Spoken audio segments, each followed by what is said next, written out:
cultura joven. Somos Radio LED. Una nueva forma de entender la radio. Auspicia este programa. Le Petit. Calidad internacional en medicamentos. Tradición en innovación farmacéutica. En Aeropuertos Argentina sabemos que somos el lugar al que te encanta llegar, porque siempre te espera algo nuevo. Y también es al que querés volver cada vez que puedas. Es que hace mucho que estamos acá, y acá vamos a seguir estando para acompañarte. Aeropuertos Argentina, tu viaje empieza acá. Expreso Oliva Hermanos. Su logística y servicio puerta a puerta están listos para atender todas sus necesidades. Expreso Oliva Hermanos. Más de 60 años transportando cargas. Aquí comienza No la vimos venir.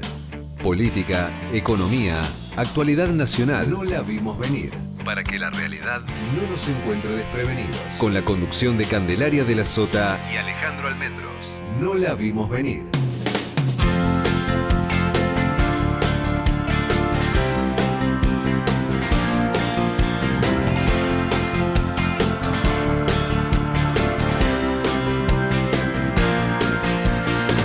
Hola, ¿qué tal? ¿Cómo les va? Muy buenos días. Buenos días, ¿cómo están? Acá Bien. estamos en No la vimos venir. Bien, Cande, ahí estamos en este martes 8 de octubre, con mucha información en el día de hoy. Muchísima. Sí, por supuesto, porque indudablemente el tema sobresaliente tiene que ver con lo que va a pasar en el día de mañana en la Cámara de Diputados con respecto al presupuesto universitario.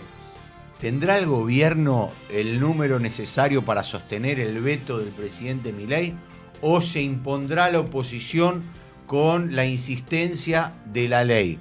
Están contando de a uno los votos. No Están solo, contando también los que no van. Porque eso ayuda al gobierno. Claro, no solo los que van a votar a favor del veto, sino aquellos que se van a ausentar. Claro, porque recordemos que es las 2/3 partes de los presentes. Exactamente. Entonces, si vos te ausentás... Si en vez de 256 hay 240... sumás posibilidades de que con tu número puedas defender de manera más férrea el veto presidencial. El veto presidencial. En el gobierno se ilusionan con que van a llegar, pero bueno, hay que ver si pueden, ¿no? Sí, a mí me decían ayer que al gobierno le faltaban 7 votos. De todas maneras, hoy hay una reunión a las 6 de la tarde en el bloque del PRO. Allí hay algunos diputados que ya anunciaron que van a votar en contra, son 3 diputados, y habrá que esperar qué pasa con aquellos que responden a los gobernadores, ¿no? Porque claro, ahí hay un tema importante. Por otro lado, Oscar Sago, el presidente del bloque del MID, no va a estar, está de viaje. Lilia Lemoyne, que estaba en Ucrania, en Alemania, pasaban ahí con una ONG que la habían invitado. No sé, ayer en su manera de comunicar dice, ¿quién es el hijo de que dijo que yo no iba a estar? Se ve que la obligaron a adelantar la vuelta. De hecho, varios diputados del PRO salieron a cuestionarla en la reunión que hubo con el gobierno, diciéndole, nosotros tenemos que salir a bancar el veto y ustedes mandan a los legisladores a pasear con una ONG. Bueno, aparentemente la traen allí. Y bueno, claro, la Libertad Avanza tiene que mostrar que están todos sus diputados, sus senadores, sus legisladores, mañana sus diputados, pero digo siempre porque son pocos. Exactamente. Entonces habrá que ver qué pasa si, por ejemplo, se dice que son 34 de los 38 legisladores del PRO que podrían votar a favor. Recordemos que en el mes de agosto se habían ausentado tanto Sabina Ahmed como Emanuel Bianchetti. Habrá que ver qué pasa ahora. Yo creo que van a estar. Pero puede estar y abstenerse también. Pues, exactamente. Y después, ¿qué pasa con los provinciales? Y con los radicales, ¿no? Los 5 radicales. Uno de esos radicales me parece que va a votar a favor. Los otros, hay 3 que votarían en contra y uno que se abstendría. Bueno, López Murphy ya adelantó que no va a ir, por ejemplo. López Murphy no va a estar, va a ser uno de los de Encuentro Federal que no participe. El resto seguramente acompañará la insistencia de la ley. Y después hay que ver qué pasa con el gobernador de Tucumán, Osvaldo Jaldo, y con el de San Juan, Marcelo Rego. Porque ya después tenés qué va a pasar con los diputados que le responden al gobernador Beretilde de Río Negro, como Agustín Domingo, y hay 4 referentes de Misiones allí que responden al legislador Rovira, que es el verdadero jefe político en esa provincia. En esa provincia. No es Pasalacua el gobernador, es Rovira. Bueno, ¿qué pasa con este tema, no? Bueno, la verdad que los números están bastante justos, y habrá que ver qué pasa. Vamos a estar desarrollando este tema. Hablando de números. Cande, bueno, te lo dejo a vos, dale. La inflación en la ciudad de Buenos Aires anticipa que sería difícil que este jueves la inflación del IPC nacional realmente dé como el gobierno se ilusiona, que es un número que empiece con 3.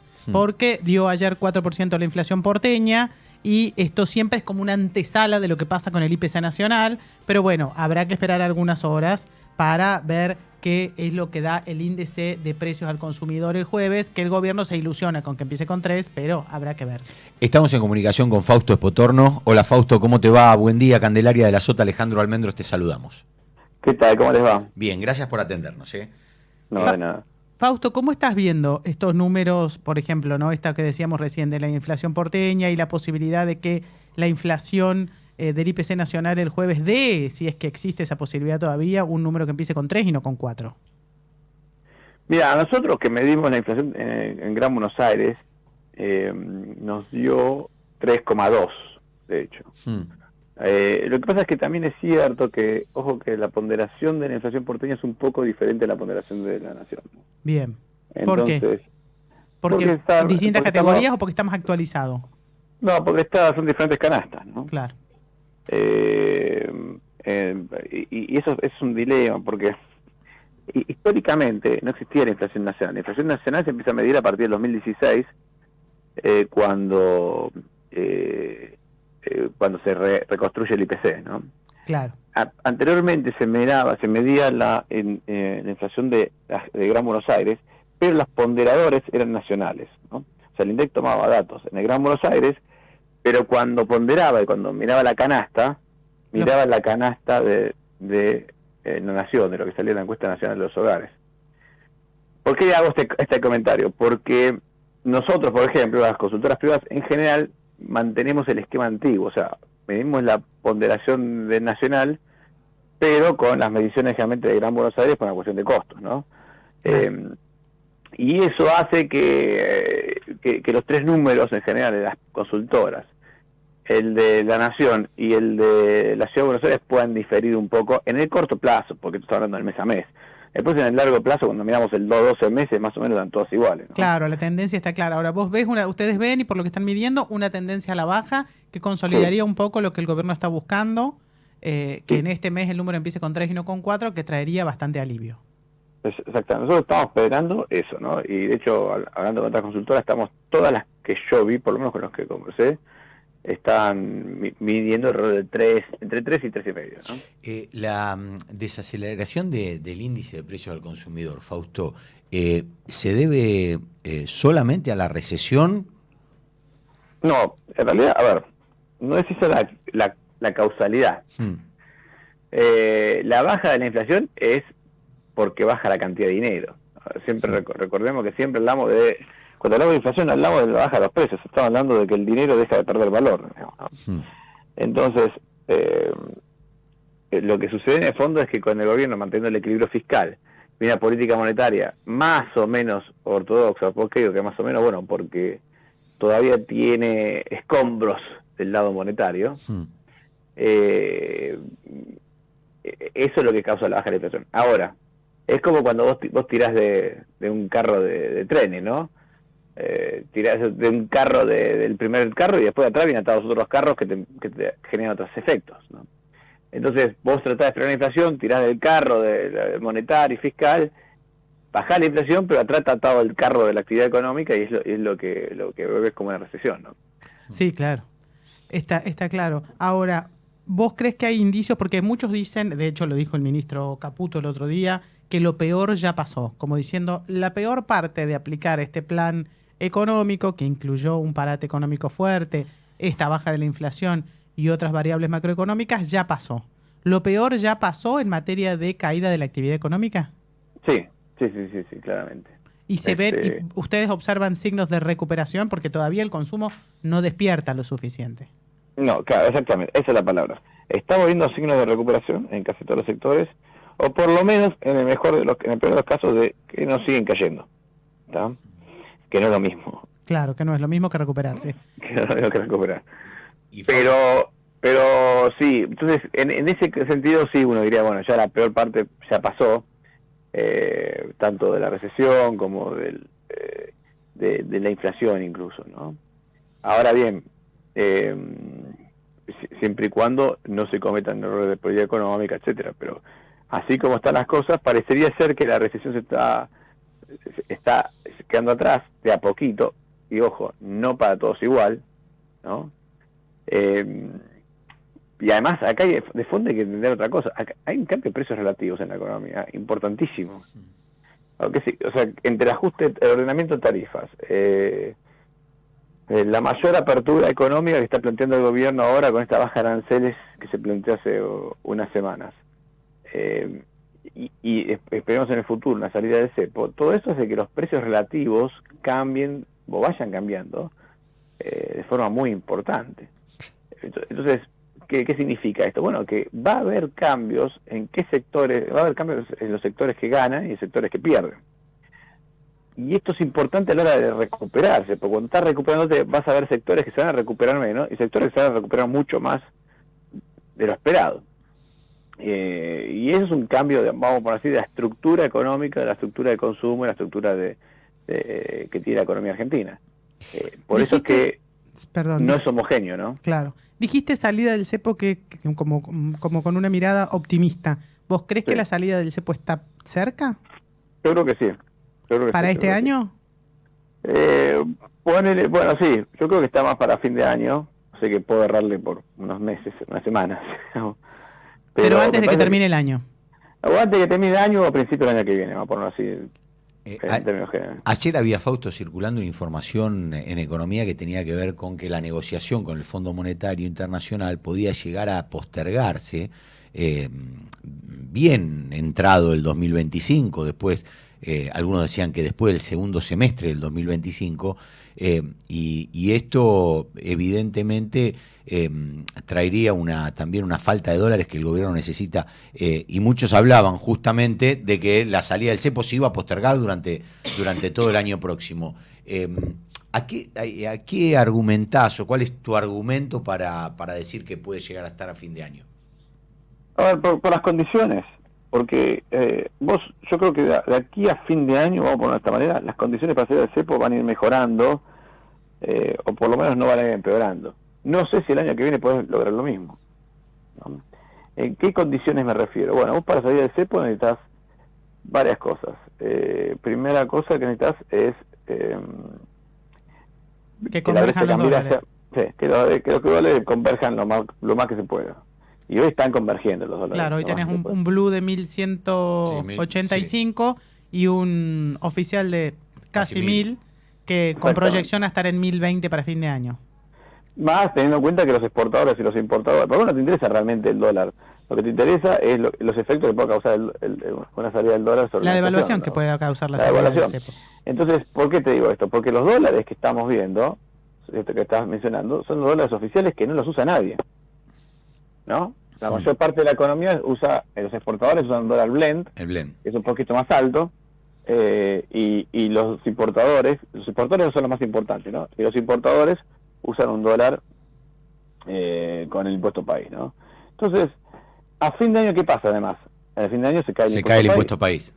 Con lo cual, cualquier efecto que tengas devaluatorio se compensa bastante con el impuesto país si la brecha es chiquita, ¿no? Claro. En el extremo, vos podés tener una brecha cambiaria, devaluar y no tener ningún impacto en la inflación.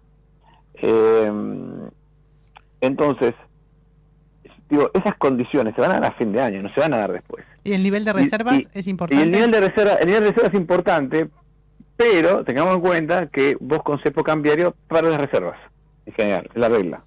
Los cepos cambiarios te hacen perder reservas.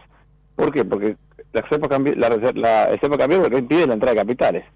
Y Argentina es un país que no tiene una balanza comercial importante, no tiene exportaciones importantes como para tener dólares sobrantes del comercio, digamos, ¿no? Entonces, los dólares que entran a Argentina para acumular reservas son de entrada de capitales, históricamente. Entonces, si no tenés entrada de capitales, no tenés reservas. Así que reservas, podés lograr algo de reservas con el blanqueo, alguna cosa así, o con un acuerdo con el FMI, pero no más.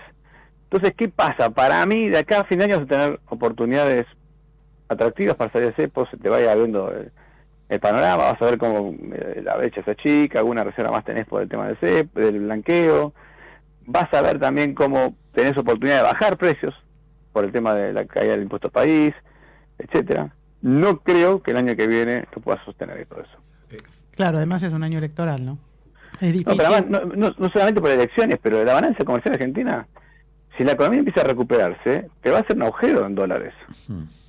Vos necesitas, para una economía argentina recuperándose, te genera déficit comercial. Claro. Déficit en cuenta corriente. Y para seguro. el año que viene ustedes están previendo una recuperación, porque este año el mismo ministro Caputo lo reconoció, la economía terminaría cayendo un 3%. Sí, está bien. Y el año que viene estamos esperando todos una recuperación, pero para mí una condición importante para recuperar no está en el cepo. Claro. Entonces, y además tenés vencimiento de deuda en dólares, se te empieza a complicar todo el panorama el año que viene. Podemos estirarlo, digamos, la salida de cepo hasta marzo, porque puedes decir, bueno, mira, marzo tengo la cosecha, por ahí tengo un poquito más de dólares. Pero ojo que empezás a meter riesgos adicionales a la ecuación, ¿no? Por tener un poquito más de dólares metes un riesgo más. Entonces me parece que las condiciones y las oportunidades para salir de cepo están ahora, digamos, no ahora en octubre, pero de acá a diciembre, no sé, o acá a enero si querés. Bien. Y como muy tarde de acá a marzo. Pero no me parece que puedas aguantar este esquema de acá a un año entero más. Fausto, la última de mi parte. Además te doy un ejemplo sí. a Candelaria, que le gusta la parte política, por entender más. ¿Qué pasa si te van las elecciones? Y se complicado. Se complica todo, ¿no? Después, va a ser imposible salir después. Claro. ¿Entendés? Y olvidate, y los mercados se te vienen en contra, y no solamente... Sí, claro, muy complejo. Exactamente, entonces no sé si te conviene esperar hasta las elecciones. Claro. Fausto, te decía, esto analizando la macro, ¿no? Analizando la micro, ¿vos creés que la gente puede sostener este programa teniendo en cuenta que cada vez es más la imposibilidad de llegar a fin de mes para muchos? Mirá, vamos a esta manera. La micro tiene, bueno, la micro sí. Va a tener condimentos súper importantes en este programa, porque no es solamente un programa de estabilización lo que plantea el gobierno. El gobierno está planteando también atrás de eso un programa de cambio de régimen, ¿no? Aunque todavía no tenemos muy bien claro cuál es el nuevo régimen, pero tenés un cambio de régimen. En los cambios de régimen, la micro cambia muchísimo, ¿no? Por algo es la micro, no es la macro. En un cambio de régimen vos tenés reglas de juego diferentes, y ya te digo, no va a ser igual para todos.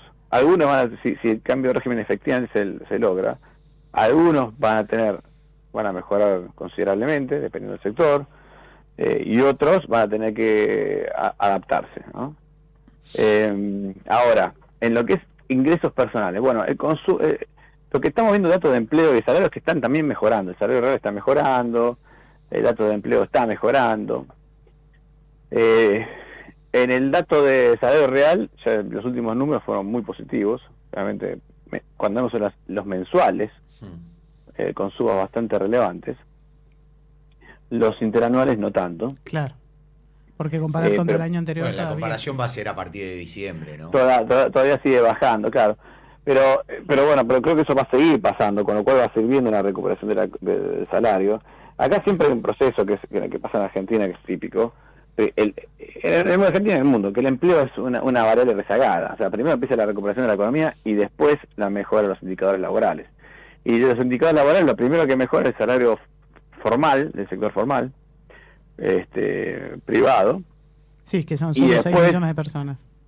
Exactamente. Y después empieza a traccionar, y porque son los que están sindicalizados, son los que tienen mayor productividad en general, y después empiezan a mejorar los ingresos de los informales cuando empieza a recuperarse el empleo formal, ¿no? Claro. Porque ahí empieza a desaparecer el que se tuvo que ser monotributista, empieza a conseguir trabajo, vuelve al mercado laboral, pone una mejor posición, y entonces empiezan a faltar gente que trabajara en ese sector, y ahí empieza a mejorar el salario informal también, ¿no? Fausto, te agradecemos mucho esta comunicación con No la vimos venir aquí en LED FM. Que tengas un gran día. Abrazo grande, hasta luego. Adiós. Fausto Espotorno. When you were young and your heart was an open book, you used to say, live and let live. You know you did, you know you did, you know you did. But if this ever-changing world in which we live in makes you give in and cry, No la vimos venir. say live and let die. Live and let die. Live and let die. Bueno, 26 minutos pasaron de la 10 de la Qué mañana. lindo estuvo, qué lindo estuvo. ¿Estuvo lindo? ¿Fuiste? Estuvo hermoso. Sí, ¿Eh? muy ¿Sí? lindo. El sábado fui. El sábado. No sé cómo habrá sido el show del domingo porque no lo vi tampoco a la transmisión que hacían por televisión, pero el del sábado fue increíble, la verdad, increíble. Decían que estuvo casi 3 horas arriba. 3 del horas escenario. arriba del escenario, sí. Impresionante. 3 horas arriba del escenario, 82 años. Hay Increíble. que empezar a hacer la dieta de Paul McCartney. Urgente. Está perfecto, ¿eh? Bueno, 26 minutos pasaron de las 10 de la mañana. Cande, bueno, temas económicos del día, de la Temas semana. económicos del día tenemos fundamentalmente un mercado que está acompañando a la política económica del gobierno, porque ayer el dólar volvió a bajar, está abriendo también en la misma tendencia, viene bajando hace varias semanas, esto es producto del blanqueo, te lo venimos contando. 1185 cerró ayer el Blue, el MEP cerró en un nivel muy parecido, los bonos volaron por los aires, el riesgo país bajó a 1200 puntos, la verdad que eso estuvo sorprendió muchísimo cómo los mercados están reaccionando ante los últimos datos. El parate económico, que ya lo conocemos, pero en materia financiera los mercados amenazan con estar planchaditos así mientras dure el blanqueo, que ya sabemos que se extendió hasta fines de octubre, la primera etapa sin penalidades. Sí. Entonces, mientras todo el mundo pueda sacar los dólares de abajo del colchón y traerlos al sistema, financieramente el gobierno tiene un horizonte de tranquilidad, que es lo que charlábamos recién con Fausto Espotorno, porque el dólar puede estar quieto y tranquilo. Ahora, después tenemos los datos de la economía real que tienen que ver con la inflación, que tienen que ver con la caída del consumo, un consumo que no se recupera y sigue cayendo tanto en supermercados como en el resto de los rubros. Que eso, Cande, perdón. Porque la plata no alcanza, Bueno, que básicamente. eso es lo que yo le preguntaba a Espotorno, ¿no? Porque digo, los indicadores hoy te pueden estar dando números que son amigables para el gobierno, por decirlo de algún modo. Pero después cuando vos vas al consumo diario, la gente no compra. Crecieron. El otro día hablaba con gente de los supermercados chinos. Los supermercados chinos volvieron a tener un mayor nivel de consumo de la gente, porque ¿qué pasa? Muchos han dejado de ir a comprar al supermercado, la gran compra que se hacía, porque compran el producto necesario para el día. Para el día. Entonces, cuando a mí me hablan de recuperación, Sí, eso todavía no. yo la verdad que cuando vos hablás con... No, porque lo que la mayoría de la gente está haciendo, estamos todos haciendo, es seguir recortando y viendo estratégicamente cómo distribuís la plata para que te alcance para las cosas que consideras más importantes. Claro. Entonces dejas de consumir una serie de hacer una serie de consumos y de gastos que antes podías darte el gusto, como ir a la peluquería, las mujeres hacernos la mano, comprarnos ropa. Hace años que hay un montón de gente que no se compra más ropa, Sí, claro. o que compra en ferias, Ayer- gastos ayer- innecesarios como salir a comer. Ayer hablaba con amigos tacheros, ¿no? Hablaba con 5 amigos tacheros y todos me decían lo mismo. La gente dejó de... El taxi se volvió una cuestión de lujo. Claro, y además... Porque todo el transporte público ha aumentado y obviamente las tarifas del taxi también, porque sube la nafta y eso impacta, Claro. pero se ha vuelto una opción de lujo el taxi. Y viste lo que están haciendo los tacheros. Laburan también de Uber, Claro. o de Cabify, o con de alguna lo que aplicación. fuera, de alguna aplicación, porque ya no le alcanza. Antes, vos fijate, ¿no? antes que fueron tan resistidos, ¿no? Que no lo dejaban entrar, que le tiraban, ¿te acordás? Que Sí, había una guerra total. tremenda fue esa. Hoy se están sosteniendo con ese laburo también. Entonces, cuando vos decís la recuperación de la economía, bueno, a mí me cuesta creer que la gente tenga más plata en el bolsillo. No, la gente no tiene más plata en el bolsillo. Tiene más plata en el Lo bolsillo. que pasa es que el nivel de subida de los precios, de aumento de los precios, empezó a desacelerar y los precios tienen una estabilidad, entre comillas, que más o menos vos sabés que remarcan un poquito. Vos ves que la leche va subiendo de a centavos o de a pesitos, pero en un momento había pegado un salto que realmente entre diciembre, enero y febrero asustó a todo el mundo y todo el mundo estaba muy alerta por los precios. Hoy te diría que la principal preocupación de la gente, vos lo sabés porque lo dicen las principales encuestas, es que el salario me alcance, es decir, no ser uno más de los que caen en la pobreza en la Argentina. De todo el universo que hay empleado, decíamos recién que hay 6 millones de personas con trabajo formal en blanco registrado, hay 2 millones que son pobres, aún teniendo un salario formal.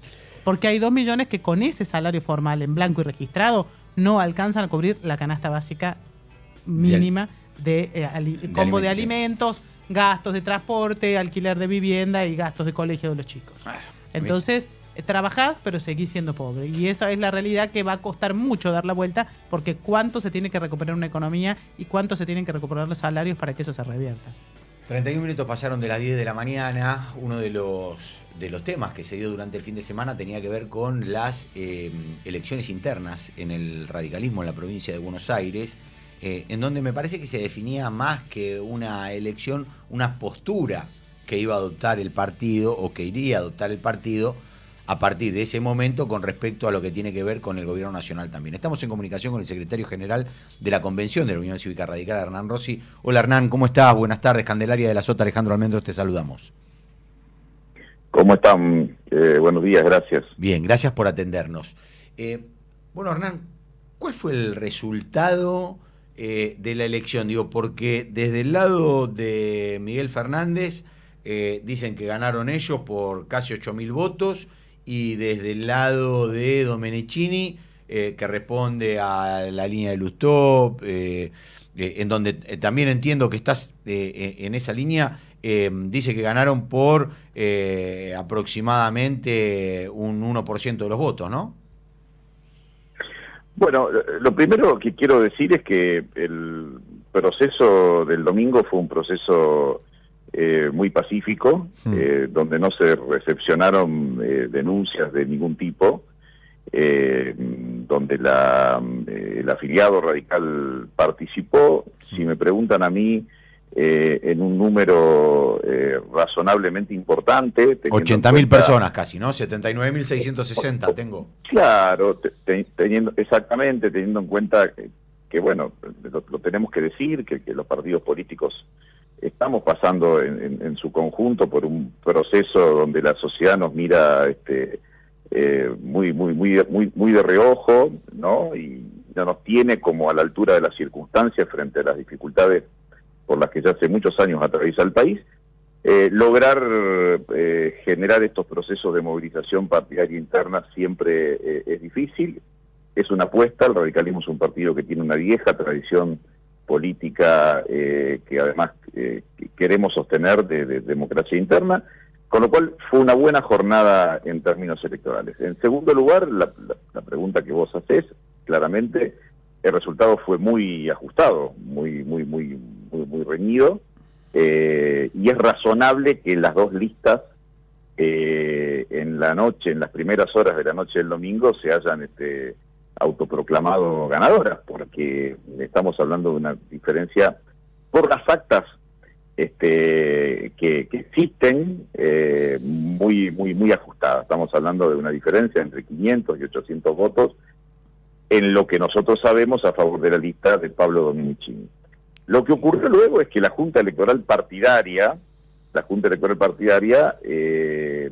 tomó unos resultados a partir de unas impugnaciones que se recibieron en los distritos de Quilmes, de La Matanza y de Lanús, que no habían sido denunciados durante el día, sino que son impugnaciones que aparecieron luego, y entiendo yo que de manera bastante arbitraria publicó unos resultados que, claro, descontando los resultados de esas impugnaciones, dan ganadora a otra lista, la lista de Fernández. ¿Dónde se tiene que resolver esto? En la Junta Electoral Partidaria, en primer lugar, contando acta por acta, ¿no? Como le pide la comunidad internacional a Maduro. A Maduro, bueno, eso es lo que en definitiva, y acá ya ni siquiera les hablo tanto como secretario general de la convención, sino como militante del radicalismo, como dirigente del radicalismo, yo le pido a la dirigencia política del radicalismo de la provincia de Buenos Aires, de ambos lados, que se sienten, en definitiva, a hacer respetar lo que el afiliado votó, porque están todas las actas, y porque no ha habido y no la presentaron durante el... ¿Y quién tiene que presentar esas actas, Hernán? No, esas actas las tiene la Junta Electoral Provincial y por supuesto que las tienen los fiscales de ambas listas. En el caso de la lista, y acá me vuelvo a salir de mi rol institucional y me pongo como militante del espacio de Domenechini radical, sí. A mí me consta que nosotros tenemos cada una de las actas de todas las mesas de la provincia de Buenos Aires firmadas por las autoridades de mesa y por los fiscales de la lista opositora. Con lo cual yo no tengo ninguna duda que si nos sentamos en la Junta Electoral a mirar acta por acta, a contrastar acta por acta, el resultado va a ser a favor de la lista de Pablo Domenechini por aproximadamente 500, 600 votos. Eso es lo que debería ocurrir.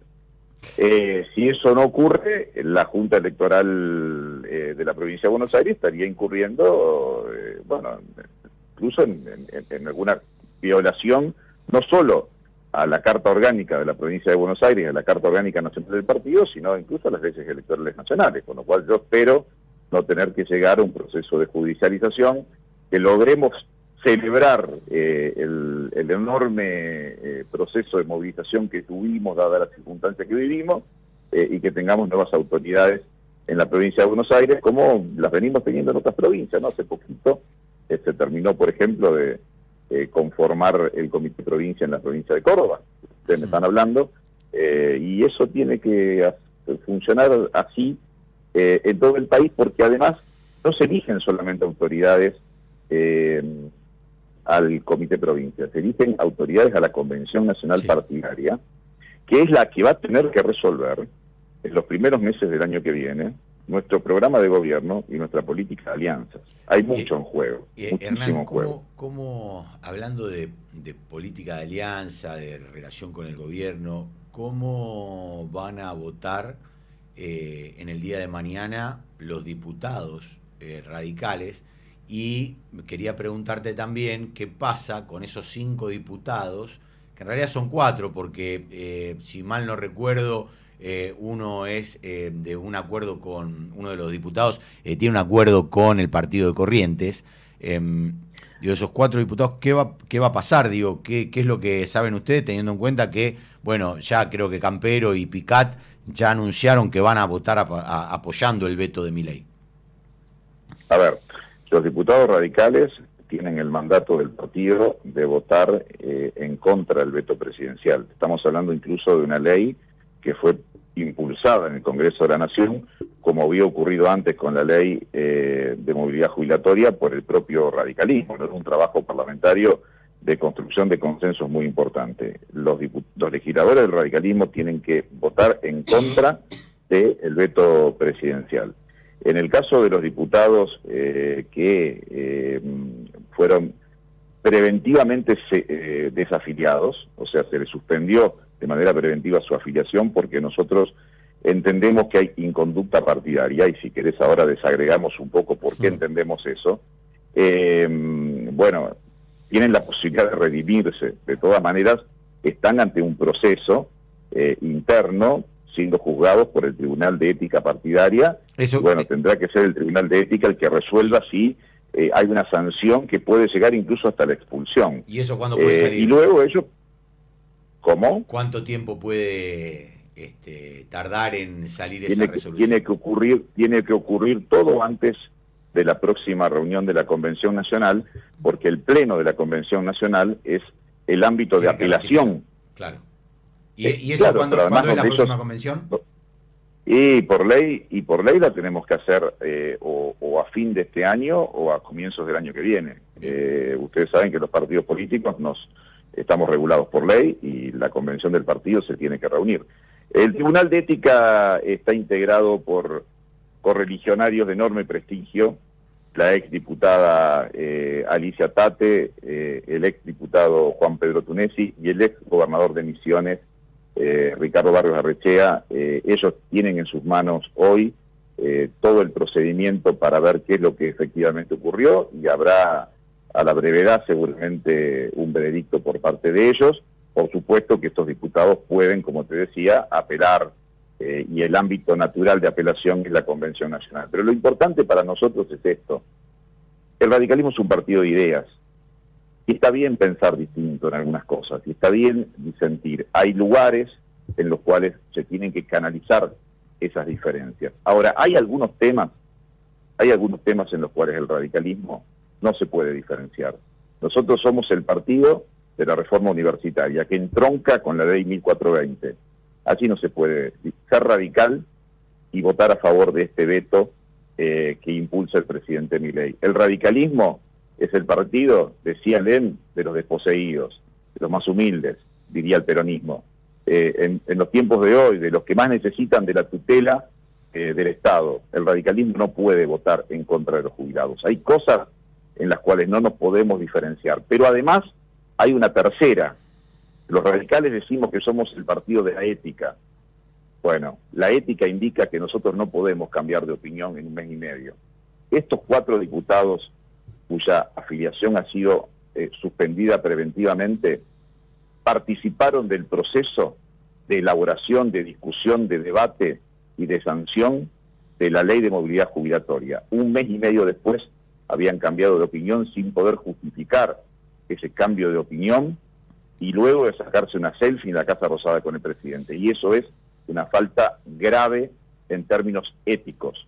Entonces ahí hay 3 razones por las cuales la Convención Nacional, que es la que tiene que tutelar la doctrina del partido, entiende que hay inconducta, no nos corresponde juzgar, lo elevamos al Tribunal de Ética Partidaria, el Tribunal de Ética Partidaria va a hablar. Bien. Hernán Rossi, gracias por esta comunicación con LED FM, a quien no la vimos venir. Que tengas muy buen día. Buenos días para ustedes, hasta luego. Adiós. Estás escuchando No la vimos venir. No la vimos venir. Por LED.fm. Le Petit. Calidad internacional en medicamentos. Tradición en innovación farmacéutica. En Aeropuertos Argentina sabemos que somos el lugar al que te encanta llegar, porque siempre te espera algo nuevo. Y también es al que querés volver cada vez que puedas. Es que hace mucho que estamos acá, y acá vamos a seguir estando para acompañarte. Aeropuertos Argentina, tu viaje empieza acá. Expreso Oliva Hermanos. Su logística y servicio puerta a puerta están listos para atender todas sus necesidades. Expreso Oliva Hermanos. Más de 60 años transportando cargas.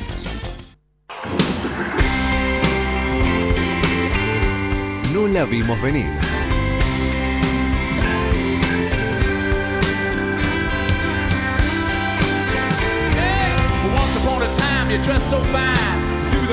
Bueno, 43 minutos pasaron de las 10 de la mañana.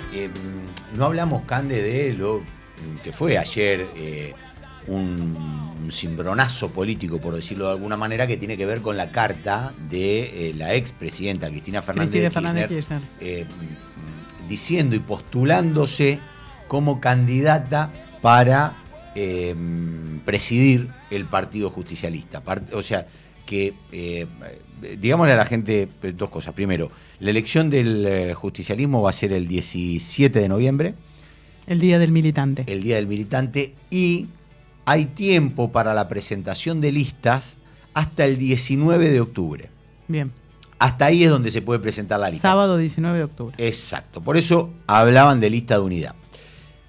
Quintela, recordemos que quedó acéfalo con la renuncia de Alberto Fernández a la presidencia del partido. Exacto. En el marco de todo el proceso judicial que se sigue contra Alberto Fernández, contra supuestamente la violencia física ejercida contra Fabiola Yáñez y demás. Ahí en ese momento él acepta lo que le venían diciendo hace rato, que renunciará a la presidencia del partido.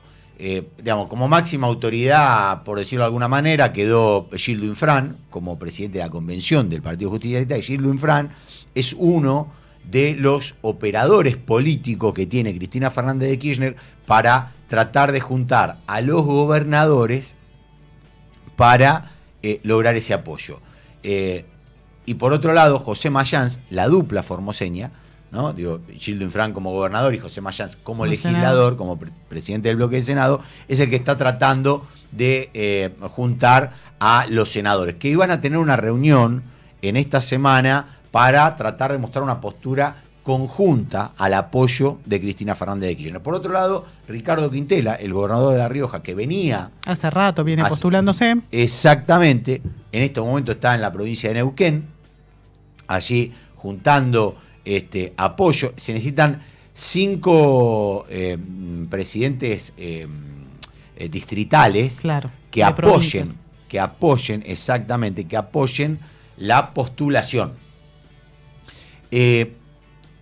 Ya lo va a hacer la provincia de Misiones, en el día de ayer lo hizo también la provincia de Salta, lo hizo el fin de semana, estuvo en Río Negro. Cuando llegó a Río Negro pasó una cosa muy importante. Quintela tiene una alianza con Kicillof para que Quintela presida el partido y Axel Kicillof sea después el candidato a presidente en el el 2027. candidato presidencial en el 2027.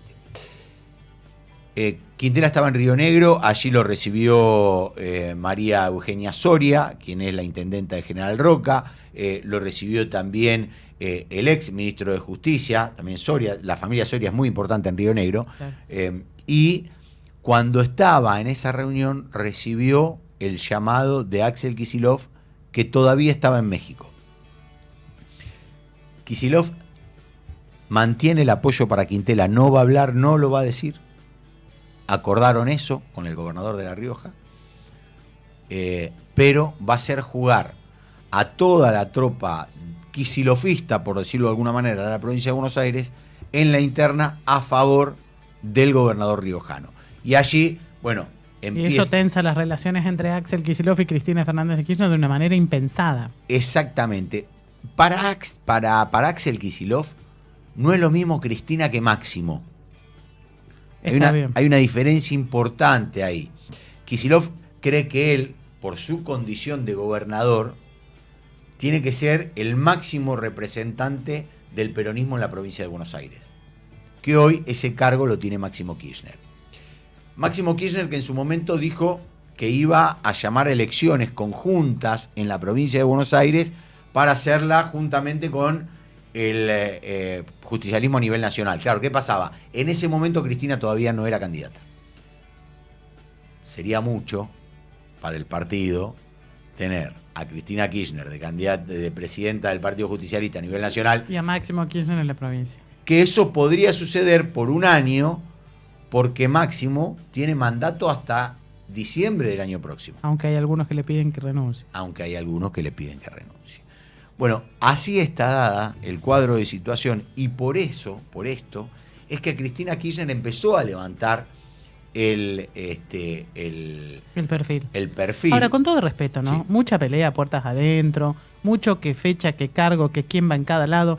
La gente no le importa un pito todo esto, ¿eh? Por supuesto. El peronismo no ha sido capaz de hacer una autocrítica, una reflexión puertas adentro de cómo llegaron a terminar entregándole el poder a Javier Milei, y se están matando para saber cuándo van a hacer la próxima convención o el próximo cargo sin autocrítica. Me parece un montón, como dicen los chicos, ¿eh? Bueno, ayer Florencio Randazzo, en un acto, digamos, sí, simbólico. Hizo un acting un poquito exagerado, pero acting, se desafilió. Exactamente, porque dice, bueno, justamente por esto, dice, no hicieron una autocrítica, no pasó absolutamente nada y ahora quieren reconducir el PJ. Esto que decís vos, pero ¿qué pasa, Cande? Hay un análisis importante que se hace dentro del justicialismo que tiene que ver con esto. Kicillof, el año pasado, cuando Milei ganó la presidencial, sacó más del 40% de los votos en la provincia de Buenos Aires. Nada hace pensar que Cristina Kirchner, si se presentara o sea, muchos dicen que se puede llegar a presentar como candidata el año próximo La diputada. a diputada, no tuviera ese nivel de apoyo, por lo menos. Por lo tanto, es una garantía importante y ahí es donde se empieza a debatir, ¿no? En la cocina de la política, a quién le ponen enfrente. Claro, pero la pregunta es si el periodismo trabaja para la candidatura de Cristina Kirchner o la carrera profesional política de Cristina Fernández de Kirchner o trabaja para volver a ser una opción de triunfo en el 2027. Son dos preguntas distintas. Claro, bueno, y ahí es donde está la duda de qué puede llegar a pasar, sobre todo en la provincia de Buenos Aires. Porque la provincia de Buenos Aires, ya sabemos, es quien te da el trampolín para poder acceder a la presidencial. Allí hay una disputa muy importante. La Libertad Avanza ha tomado nota de esto y por eso ha sacado a la cancha a Karina Milei. Muchos dicen que tal vez el año próximo el candidato se menciona a José Luis Espert. A José Luis Espert lo bajaron. Sí. Lo bajaron. Lo llamaron hace aproximadamente un mes y medio. Le pidieron que baje absolutamente el perfil. No sé si se habrán dado cuenta Sí, que claro. José Luis Espert ha prácticamente desaparecido de los medios. Hoy va a tomar nuevamente importancia porque hoy vuelve a presidir, en realidad él preside la Comisión de Presupuesto, Claro. y hoy Y la discusión empieza por el presupuesto. a debatirse el presupuesto en la Cámara de Diputados. Sí. Va a haber, dicen que van a ser 8 encuentros. 8 encuentros en donde no va a participar Luis No Caputo. va a ir, Caputo no va a ir, eso ya lo decidieron hace un par de semanas en una reunión chica en Casa Rosada, en la que se evaluó que no era prudente, según la mirada del gobierno, que el ministro de Economía concurra, como es habitual, al Congreso a dar explicaciones y explicar los detalles del presupuesto. Van a ir 2 funcionarios, digamos, que están por debajo del ministro, pero él no va a ir. Carlos Huberman y Pablo Quirno. Sí. Van a ser los 2 funcionarios a priori que vayan a defender el presupuesto en la Cámara de Diputados. Dicen que a fines de noviembre estaría recién saliendo un dictamen de comisión para poder tratarlo antes de fin de año. Y el otro es Diego Santilli, que juega en la provincia de Buenos Aires, se le termina el mandato y es una figura fuerte. Habrá que ver qué pasa en el acuerdo que lleguen a realizar el PRO con la Libertad Avanza. Yo lo contaba el domingo en La Cuarta Online, la reunión que hubo el jueves pasado entre Santiago Caputo y Mauricio Macri fue pésima, Sí. malísima. Cuando muchos operadores salieron a decir durante el fin de semana, nosotros poníamos que había sido mala porque teníamos la información de que se habían tirado con de todo. Es que eso es como juntarte con un ex reciente. No hay nada bueno para sacar ahí. Exactamente. Están muy enojados los dos. Santiago dos. Caputo con el Se expresidente, detestan. Mauricio Macri con el operador de Milei. La verdad que no se pueden ni ver. Están muy irritados uno con el otro. Se detestan. Y se cuestionaron con el tema judicial. Se amenazaron, se carpetearon. Así, en vivo e indirecto. In your face. Decilo como quieras, con el tema de la justicia, de lo que podría pasar, no solo con el gobierno nacional, sino que Caputo también le tiró con la ciudad de Buenos Aires, con el primo Macri. Bueno, lo cierto es que ayer, después de la reunión que hubo en la noche, en donde estuvieron los diputados aliados con Carlos Torrendel, el secretario de Educación, con Martín Menem, con Cochi Rolandi, con Lisandro Catalán, en donde le dijeron desde el PRO, bueno, muchachos, pónganle un aumento, muestren cuál es la diferencia entre usted y los gremios, porque nosotros otra vez no vamos a salir a bancar si ustedes no salen a poner la cara. Y finalmente salió que le aumentaban del 1% que le habían ofrecido, la verdad una vergüenza, un 1%, al 5,8% más, que lo rechazaron los gremios. Sí, un total del 6,8 que por ahora está siendo rechazado. Que va a salir por decreto, de todos modos. Creo que fue la última prueba de apoyo de Mauricio Macri. El último gesto de amor de Mauricio, que ya Sí. no quiere comer más milanesas. Exactamente, porque el tema es que no le dan ninguna, respuesta de lo que están pidiendo, de lo que pide el PRO, y volvió a criticar la gestión. Y en esa crítica de gestión está en el medio Sandra Petovelo de nuevo, porque Sandra Petovelo recurrió a Mauricio Macri En su momento. ahora, antes había Antes recurrido también. y ahora también, porque Sandra Petovelo tiene miedo de lo que pueda pasar en la justicia con ella. Con lo de Tiene los muchas alimentos. denuncias, exactamente, tiene muchas denuncias. Ah, yo pensé que tenía miedo de la interna que tiene con Santiago Caputo. En esa interna, Leila Gianni, quien es la subse de Petovelo, se alió con Caputo. Y allí están viendo, bueno, las internas en La Libertad Avanza son muchísimas y pareciera ser que hoy por hoy no se pueden parar justamente por el desmanejo que hay de quién tiene el control, ya que el presidente no se mete en estas cosas. No, el presidente es prescindente en esto. A él la rosca política lo aburre. Exactamente, y la dejó todo en manos de Karina Milei y Santiago Caputo, con Eduardo Menem y Lule Menem, que son... Con las diferencias que existen entre ellos, ¿no? Digo, entre Karina Milei y Santiago Caputo también. Exactamente. Así que habrá que esperar cómo se va desarrollando y cómo se va desenvolviendo todo esto para ver qué ocurre. Todos los partidos están revueltos, Cande. Te iba a decir, si así estamos ahora que es 2024, espérate que sea 2025. No, claro, por supuesto. Mamita, lo que va a ser el año que viene. ¿Por Y qué? es solamente la elección de medio tiempo. Claro, porque no se sabe cómo va a jugar cada uno. Vos fijate lo que pasaba en el radicalismo. Lo que pasa en el radicalismo. Hicieron elección, como siempre en el radicalismo, hicieron elección y terminan en la justicia. Ahora se van a pelear. Hay un senador, hay un dato clave que se dio en el día de ayer, que es que Leandro Esdero, el gobernador del Chaco, convocó a Víctor Zimmerman, el senador del radicalismo, Sí. para que se sume a su gabinete. ¿Qué pasa? Cuando el senador se va, tiene que asumir quien estaba de suplente. Suplente, claro. En este caso, la suplente es de la coalición cívica. Y allí empezó a haber una pelea fuerte entre el radicalismo y la coalición cívica, porque el radicalismo dice, no, por una cuestión de género tiene que aparecer un senador, hombre.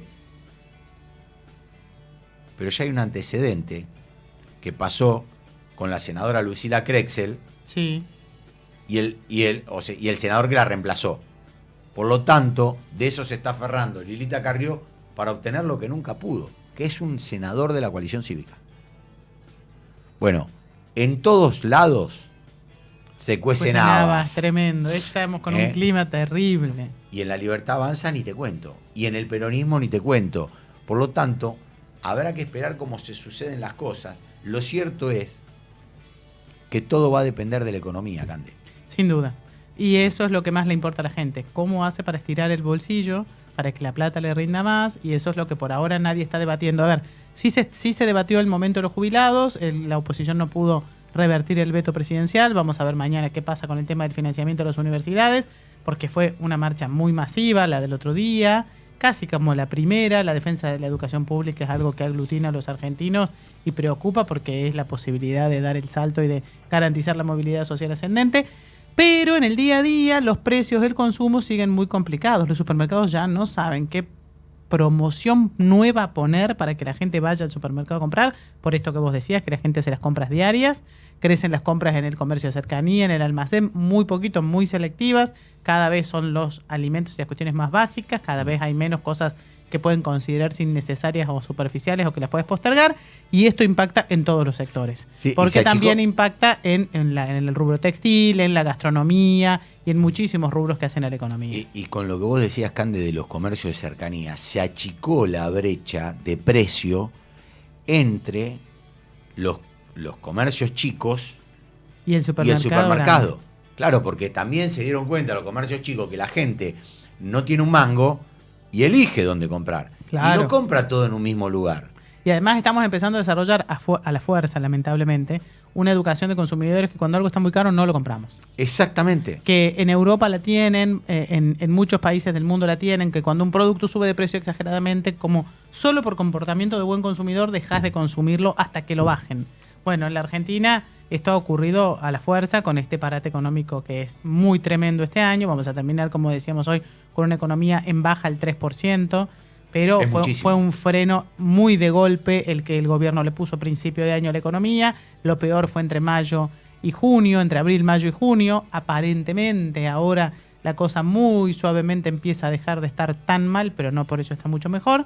Y la verdad es que los consumidores y la gente... Mirá, el consumo de carne, lo leí el otro día, la Argentina tenía niveles históricos de 75, 80 kilos de carne por año por habitante.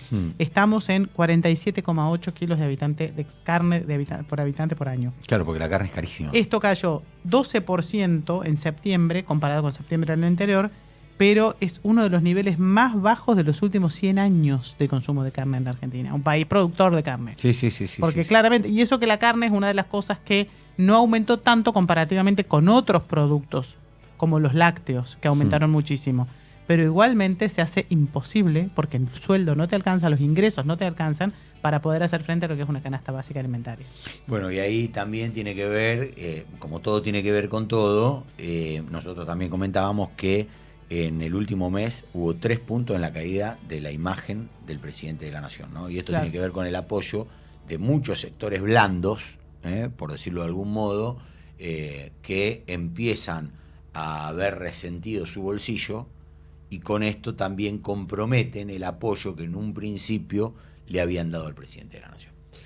Bueno, Cande, nos estamos yendo. Nos quedamos cortos de tiempo, pero el martes que viene a las 10 estamos acá, Ale, por supuesto. No la vimos venir con Candelaria de la Sota. Y Alejandro Almendros. Perdón por la realidad. Chau. Esto fue No la vimos venir. Por LED.fm. Esto fue No la vimos venir. Por LED.fm. Auspició este programa.